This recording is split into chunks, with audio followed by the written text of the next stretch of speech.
Mole Predator Game. C'était le nom donné à un jeu, longtemps perdu d'internet, tellement perdu que son vrai nom était inconnu pendant un long moment, avant de finalement réapparaître lorsque des gens ont décidé de se souvenir de lui, afin de le déterrer. Ce jeu, qui en apparence est tout à fait banal, comporte en réalité l'un des plot twists les plus glauques que j'ai pu voir dans un jeu vidéo. Mais avant de vous parler de celui-ci, remontons un peu en arrière, au moment où le jeu était encore qu'une théorie et que son existence n'était même pas avérée. Tout a commencé par ce post sur lequel je suis tombé en me baladant sur Reddit, dans un subreddit dédié aux icebergs. Ce post date de seulement 10 mois et relate un iceberg lié aux jeux vidéo, regroupant les jeux les plus sombres et glauques existant sur cette planète. Cet iceberg, comme vous pouvez le voir, est très complet. On peut y compter plus de 1000 jeux, tous classés dans un ordre allant du moins glauque, la partie émergée de l'iceberg, au plus glauque, la partie la plus proche des abysses. Il y a 10 tiers dans cet iceberg, et ceux qui vont nous intéresser, ce sont les tiers les plus proches des abysses. Et le créateur de celui-ci a procédé de la manière suivante. Le tiers 9 concerne les Lost Media, c'est-à-dire les jeux perdus dont on n'a plus aucune trace, et le tiers 10 concerne les légendes circulant autour de certains jeux qui en réalité n'existeraient pas. Ce 10e tiers ne regroupe que quelques jeux, dont un qui a attiré mon attention, un certain Mole Predator Game. Au départ, en lisant certains commentaires sous le post, je pensais que le jeu n'existait pas et n'était qu'une légende comme l'avait précisé l'auteur de l'iceberg. Certains commentaires allaient d'ailleurs en ce sens-là. J'ai essayé de rechercher quelques titres parmi les derniers titres de l'iceberg, mais j'ai du mal à trouver des informations à leur sujet. Je peux imaginer de quoi s'agit Mole Predator Game, mais je n'arrive pas à découvrir quoi que ce soit à son sujet, car le terme est noyé sous les recherches liées à la licence des Predators. S'agit-il d'une légende urbaine ou d'une creepypasta ? En effet, quand on tape Mole Predator Game sur Google, on ne tombe sur aucun jeu vidéo de ce nom, hormis certains jeux comportant le mot Predator, ce qui est chose courante dans l'univers du jeu vidéo. A priori, il serait presque impossible de trouver quoi que ce soit lié à un certain Mole Predator Game. C'était ce que je pensais, jusqu'à ce qu'en lisant tous les commentaires, je tombe sur celui-ci. Le jeu Mole Predator Game est un jeu dont quelqu'un a parlé sur le subreddit Tip of My Joystick.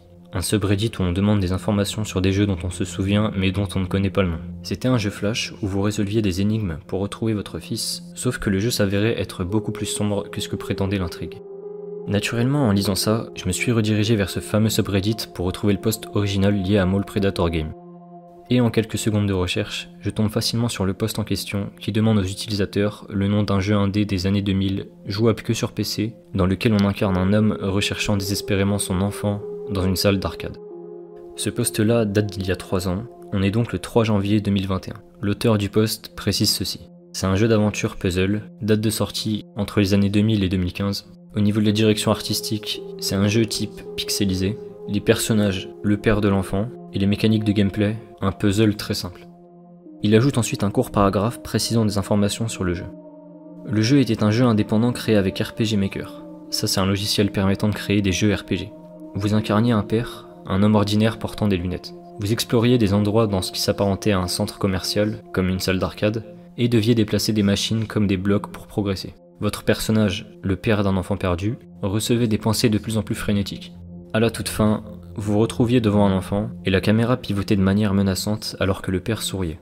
Cela me perturbe qu'il y ait un jeu perdu quelque part, qui je pensais aurait suscité un plus grand engouement. Toute aide est appréciée. A partir de là, plusieurs personnes se mettront à la recherche du jeu, et celui-ci connaîtra un tel engouement que le post en question figure parmi les posts les plus upvotés du subreddit. Un utilisateur du nom de Pomchi Princess suggérera d'abord d'aller chercher du côté de la chaîne YouTube Giant Bomb, une chaîne américaine faisant des reviews de jeux vidéo. Selon cet utilisateur, ils auraient apparemment déjà fait une vidéo à propos du Mole Predator Game.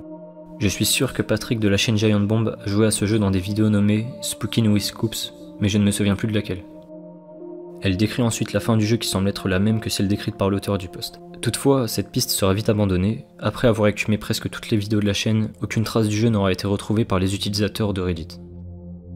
Plusieurs noms de jeux plus ou moins similaires à la description de Mole Predator Game sont donnés dans les commentaires, mais aucun ne semble être le jeu recherché par l'auteur du topic. Les gens seront de plus en plus sceptiques quant à l'existence du jeu. Certaines personnes passent de temps en temps sur le subreddit plusieurs mois après pour demander si le jeu a enfin été trouvé, et un jour, l'auteur du topic répondra à quelqu'un plus d'1 an après le début des recherches, en juin 2022, en disant « Non, j'ai toujours pas retrouvé le jeu. Je baisse les bras sur celui-ci. J'ai vérifié chaque piste et rien.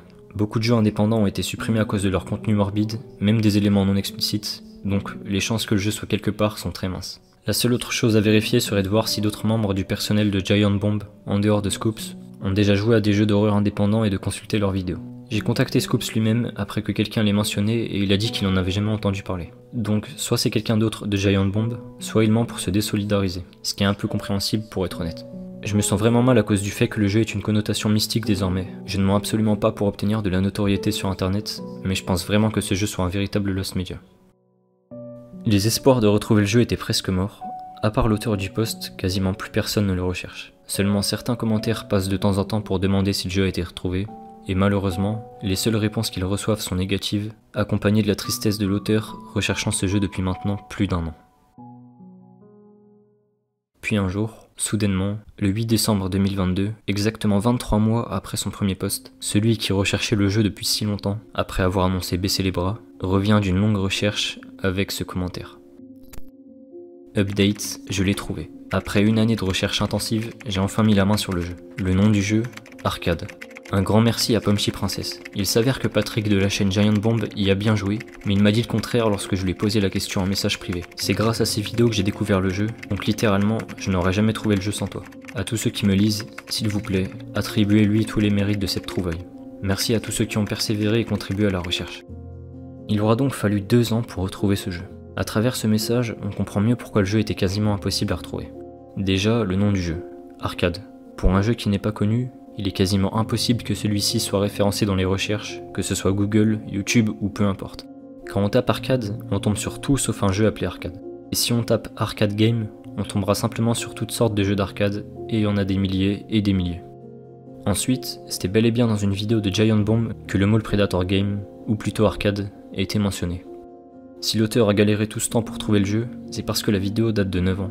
Mais surtout parce que la chaîne Giant Bomb a posté plus de 8400 vidéos à ce jour. Sachant que la vidéo en question ne mentionne même pas le nom du jeu dans son titre, vous vous doutez bien que personne n'allait regarder 8000 vidéos pour trouver un jeu qui n'était même pas sûr d'exister.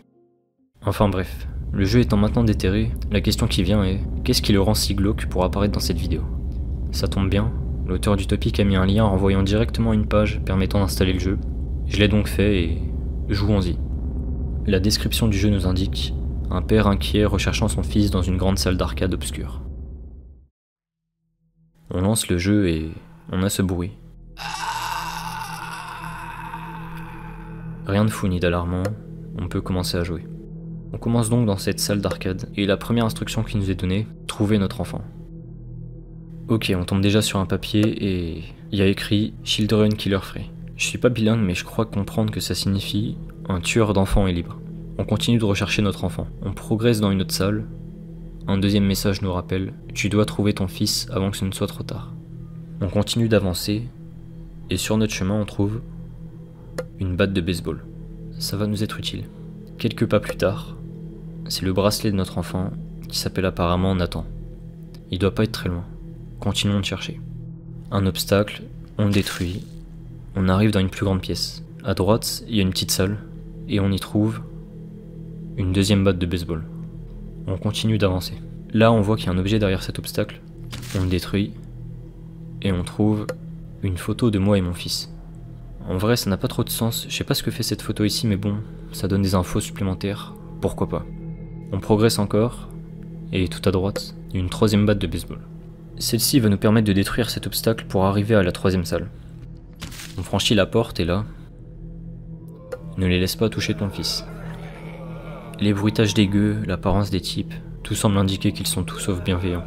On les évite, on franchit le couloir en passant entre eux, et puis une dernière porte se dresse face à nous. Il est là.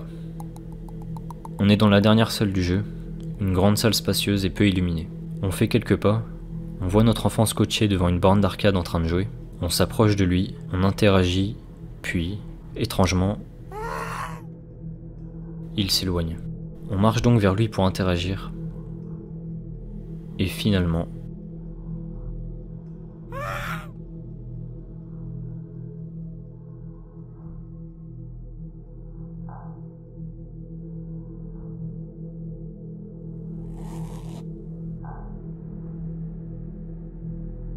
Père est à la maison.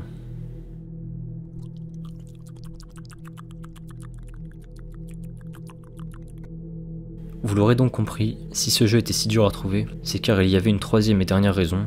Le jeu, en plus d'être très court, est complètement dégoûtant, et nous fait incarner un pédophile dans la quête la plus glauque que j'ai jamais vue, traquer un enfant. Finalement, c'était peut-être pas plus mal que le jeu soit oublié et enterré dans les tréfonds d'internet pendant tout ce temps.